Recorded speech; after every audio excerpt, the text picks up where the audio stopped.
Terus yang ini, mi, ka, en. Mi, ka, en. Hai. Terus yang ini adalah kuruma. Kuruma. Hai, kuruma. Ini adalah hare. Hare. Oke. Terus kosakata yang ada di sini, teman-teman nggak perlu cari artinya ya, karena sekarang kita lebih mementingkan cara bacanya dulu. Kalau urusan arti bacaannya, itu nanti aja. Oke, sekarang kita mau masuk ke katakana. Katakana adalah huruf Jepang yang dipakai untuk sesuatu yang asing. Maksudnya kayak teman-teman ketika datang ke Jepang, nama teman-teman itu kan bukan nama asli Jepang ya. Teman-teman tuh bukan orang Jepang. Jadi nama teman-teman akan ditulis dengan katakana. Terus misalnya kosakata bahasa Inggris gitu ya, ini ditulisnya juga pakai katakana. Selain dari itu, semuanya memakai hiragana. Katakana ini sama persis seperti hiragana. Semuanya sama, cuma bedanya cara tulisnya aja. Saya nggak akan bahas satu-satu kayak tadi, karena kita udah bahas. Jadi, teman-teman tinggal latihan cara tulisnya aja. Cara tulisnya teman-teman bisa latihan di lembar yang kedua nih. Lembar latihan yang kedua. Dan sebenarnya katakana ini nggak gitu susah ya cara tulisnya. Video untuk latihan tulis katakana akan saya upload 15 menit setelah video latihan hiragana. Silahkan dicek. Nanti kita akan latihan bareng-bareng di situ. Oke. Semuanya sama ya. Jadi kayak fungsi tsu kecil ini memberikan penekanan untuk huruf di belakangnya. Terus membentuk bunyi yayuyo. Kalau untuk yayuyo ini sama persis. Oke. Terus untuk bunyi G, Z, D, B ini juga sama. Tapi untuk katakana, karena katakana ini tidak cukup untuk bisa menulis nama-nama kita. Kayak misalnya, ini kan ada daji, zu, dedo ya kan? Loh, terus kalau mau tulis di eranya di gimana dong?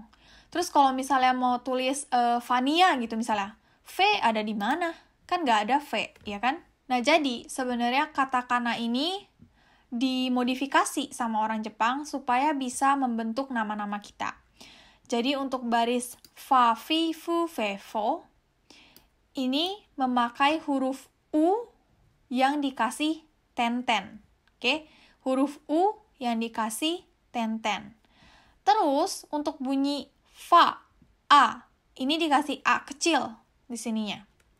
Untuk bunyi V, U tenten dikasih I kecil. Begitupun seterusnya. Terus kalau bunyi dadi du dedo, ini pakai, ada ya, ta. Ta dikasih tenten menjadi da. Nah, untuk di, misalnya Diera, nama saya kan Diera Natania. Ini cara tulisnya menjadi T, dikasih tenten, lalu I kecil. Du juga sama, D, do, ya. Terus, untuk wa, wi, wu, we, wo, ini memakai wa, baris wa. Terus untuk wi, wu, we, wo, yang nggak ada nih di sini, ini semuanya tinggal wa dikasih i, u, e kecil. Jadi kalau mau tulis Jokowi, gitu ya, misalnya Bapak Presiden Jokowi, ini jadi kayak gini, Jokowi. Ya, Bapak Presiden Jokowi. Hai, kita mau baca bareng-bareng katakana berikut. Yang pertama dari yang ini bacanya apa teman-teman? Kalau misalnya teman-teman belum siap, tolong di-pause dulu videonya, terus latihan dulu ya. Oke, ini adalah bunyi fu. Nah, selanjutnya yang ini bunyi apa ya teman-teman? Ini adalah eng. Lalu yang ini, ri. Ini adalah I. Lalu yang ini adalah me. Ini adalah ku. Ini adalah do. Ini adalah ja. Ini adalah za. Ini adalah wa. Oke. Boleh diulangi lagi kalau teman-teman mau latihan lagi. Lalu kalau misalnya kosakata, yang ini dibacanya adalah ja-zu. Ya, ja-zu. Musik jazz. Musik jazz. Jazz. Lalu yang ini adalah go-mu. Ya, go-mu. Gomu. Terus yang ini adalah do-a. Do-a. Doa. Terus yang ini adalah te-su-to. Te-su-to. Ya.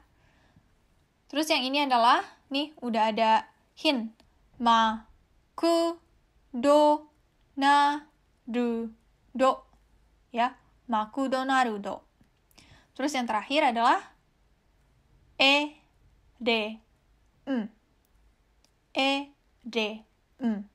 ya.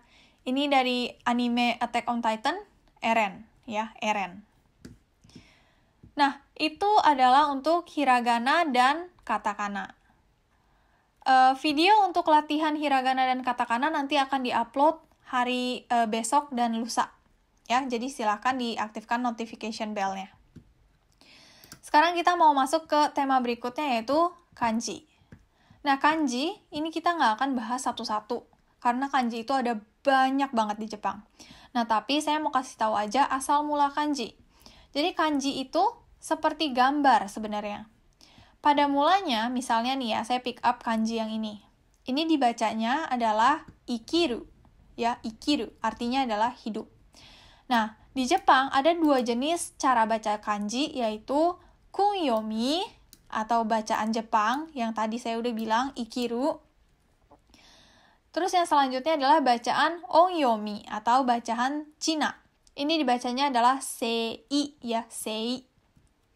Nah, ada kalanya kita akan membaca kanji ini dengan kunyomi, ada kalanya kita bacanya dengan onyomi. Biasanya nih, kunyomi dipakai ketika kanjinya tunggal.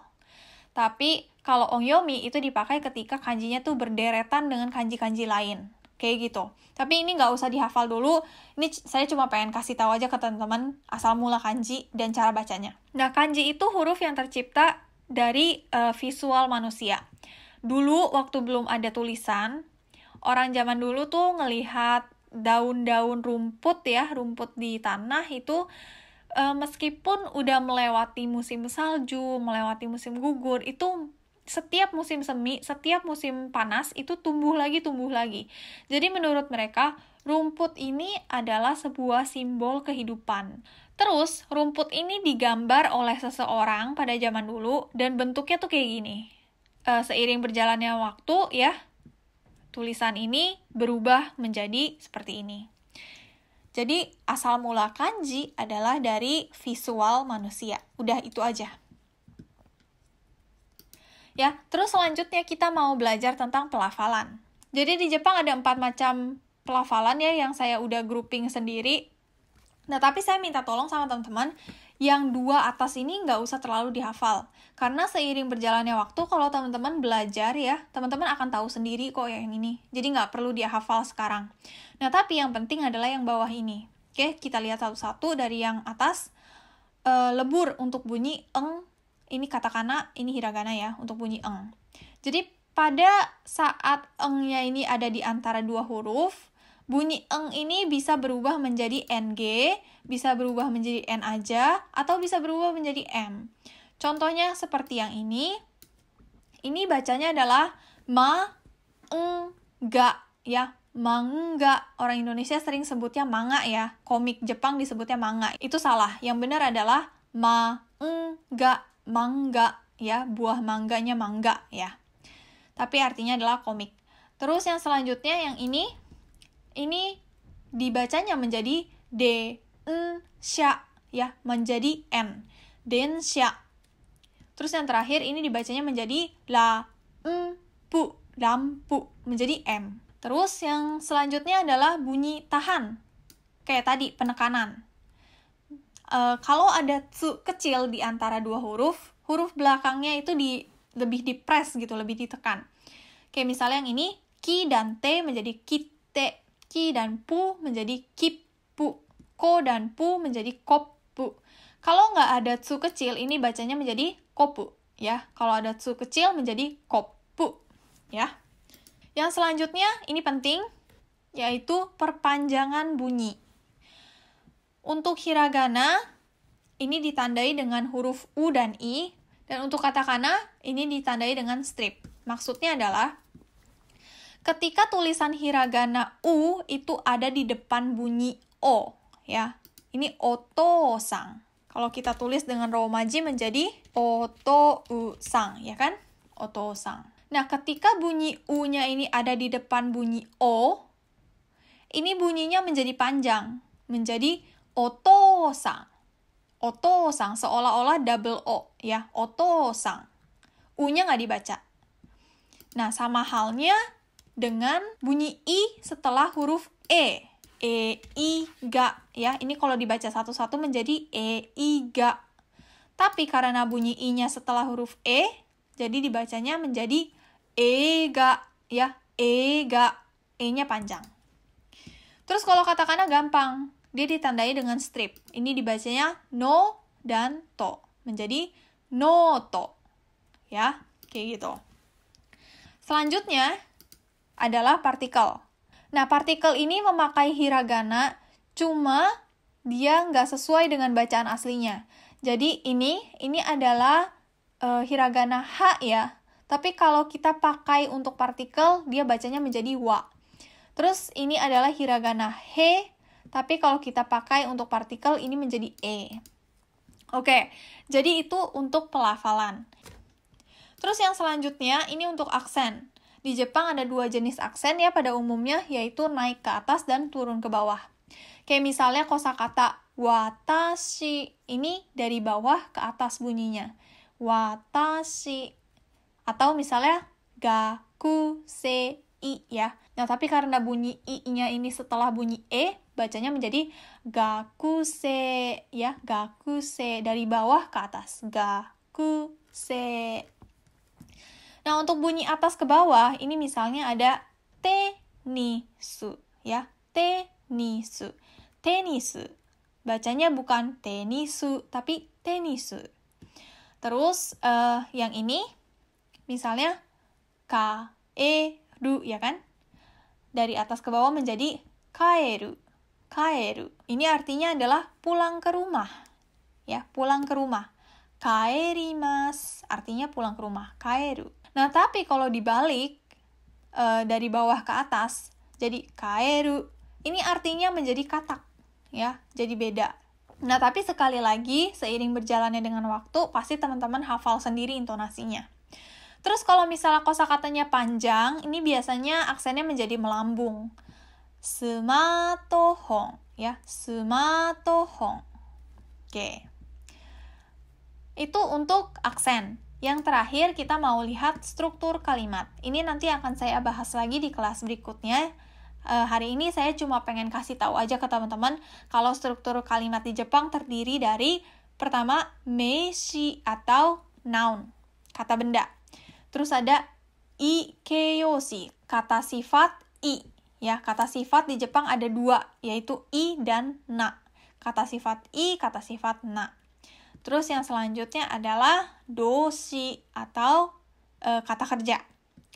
Jadi, misalnya watashi wa gakusei desu. Gakusei ini adalah noun.